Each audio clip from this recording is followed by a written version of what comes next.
কথামৃতকার মাস্টারমশাই সাধারণত ছুটির দিনে ঠাকুরের কাছে আসতেন। তিনি ঠাকুরের কথা শুনে শুনে একরকম সাংকেতিক লিপির আকারে লিখে রাখতেন। সব দিন তো আর আসতে পারতেন না, তাই সব কথা তার শোনাও হয়নি। এইভাবে ঠাকুরের অনেক কথা হারিয়ে গেছে। কথামৃতে নেই এরকম ঠাকুরের একটি সুন্দর উপদেশ শোনো। তিনি বলতেন, সংসারে দু শ্রেণীর মানুষ আছে।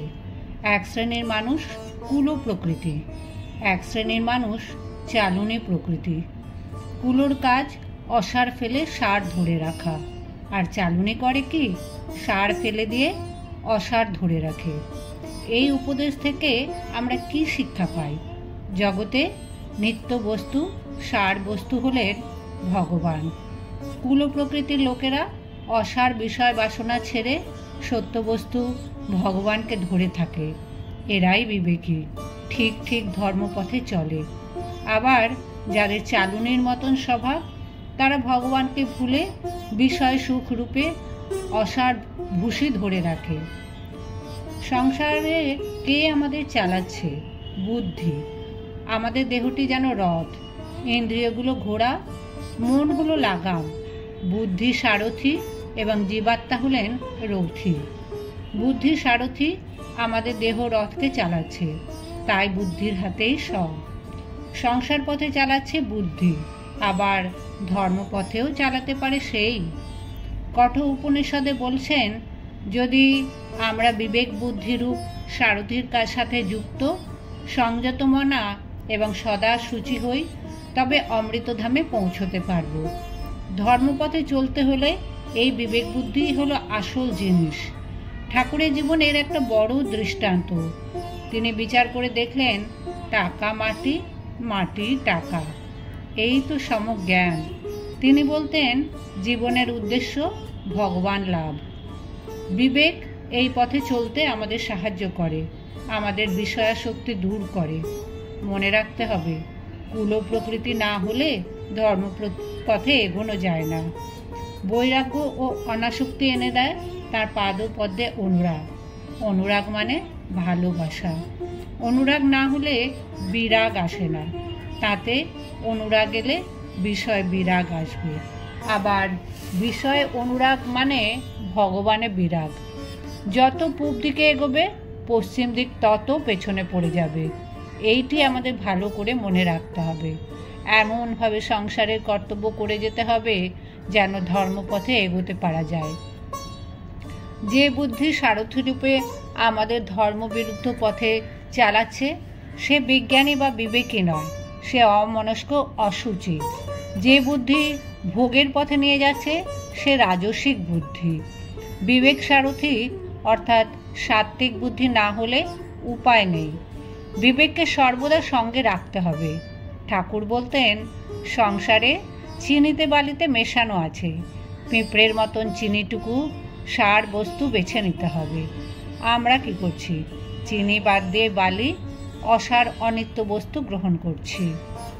কঠোর উপনিষদে আছে, নচিকেতা যমলোকে গিয়ে ধর্মরাজকে প্রশ্ন করলেন, মৃত্যুর পর আত্মার অস্তিত্ব থাকে কিনা বলো। যম তাকে বিশাল রাজ্য, স্বর্গসুখ ইত্যাদি দিয়ে নিরস্ত করতে চাইলেন। বললেন, আত্মা সম্বন্ধে প্রশ্ন করো না, অন্য যে কোনো বর চেয়ে নাও। নচিকেতা বললেন, তুমি যে মৃত্যুরূপে মাথার উপর রয়েছ, সুতরাং ভোগে তো আনন্দ পাবো না। নচিকেতা সব প্রলোভন প্রত্যাখ্যান করে তত্ত্বজ্ঞান চেয়ে নিলেন। আবার দেখো, রাজভোগের মধ্যে লালিত হয়েও বুদ্ধের মনে বৈরাগ্য এলো। তিনি একটু বিচার করেই সংসারের অসারতা বুঝতে পারলেন। বিবেক জাগলো। ভাবতে লাগলেন, জরা ব্যাধি মৃত্যু এই তো শরীরের ধর্ম, অমৃতত্ব লাভ হয় কিসে? সংসারে আমাদেরও এরকম বিচার করে চলতে হবে। সত্ত্বগুণ বাড়াতে হবে, কুলো প্রকৃতি হতে হবে। রাজসিক বুদ্ধি এসব হতে দেয় না, সে সংসার বন্ধন পাকা করে দেয়। বিবেক বুদ্ধি জাগলে মনের কীরকম অবস্থা হয় শোনো। সূর্যাস্ত আসন্ন। লালাবাবু বারান্দায় পায়চারি করছেন। অদূরে এক ধোপার মেয়ে বলছে, বাবা বেলা যায়, বাসনায় আগুন দেব না? কথাটা কানে যেতেই লালাবাবু চমকে উঠলেন। সত্যই তো, আমারও দিন শেষ হয়ে আসছে, এখনো কামনা বাসনার নিবৃত্তি হলো না। দেখো, সামান্য ব্যাপারে লালাবাবুর বিবেক বিচার জেগে উঠল, বিষয়ভোগে বৈরাগ্য এলো। তিনি প্রবৃত্তি মার্গ ছেড়ে দিয়ে শ্রেয়র পথ ধরলেন। আসল সত্য, নিত্য বস্তু ভগবান রয়েছেন আমাদের ভেতরে, হৃদি রত্নাকরের অগাধ জলে। আমাদের ডুবতে দেয় না কে? এই ইন্দ্রিয়গুলো। আমাদের কখন মন ভেতরে আসবে, ডুব দেবে? যখন ঠিক ঠিক বিবেক বিচার জাগবে। বিবেক হলুদ গায়ে মেখে ডুব দিলে কামাদি কুমির আমাদের ছোঁবে না। সেজন্য চাই প্রীতিযুক্ত ভজন। গীতায় শ্রী ভগবান বলেছেন, যারা প্রীতিপূর্বক ভজন করে তিনিই তাদের বুদ্ধি যোগ বিবেক বুদ্ধি প্রদান করেন। আমরা বিবেক হারিয়ে আসক্তিতে জড়িয়ে পড়েছি। স্ত্রী, পুত্র, টাকা কড়ি এরাই আমাদের সব প্রীতি ভালোবাসা কেড়ে নিয়েছে। বিবেক জাগাতে হবে, বিবেক থেকে বৈরাগ্য। একদিকে অনুরাগ, অন্যদিকে বিরাগ।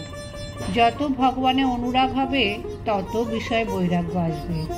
বিবেক আমাদের বিশেষ সাহায্য করে সৎ পথে চলতে, আবার সাধুসঙ্গ করতে বিবেক জাগে। শ্রদ্ধা, নিষ্ঠা, ভক্তি আসে। দুধে জলে মেশানো থাকলে হাঁস জল বাদ দিয়ে দুধটুকু খায়, তেমনি সংসারেও মন্দটি ছেড়ে ভালোটি নিতে হয়। এই ভালোটুকু নেওয়াই হচ্ছে ধর্ম।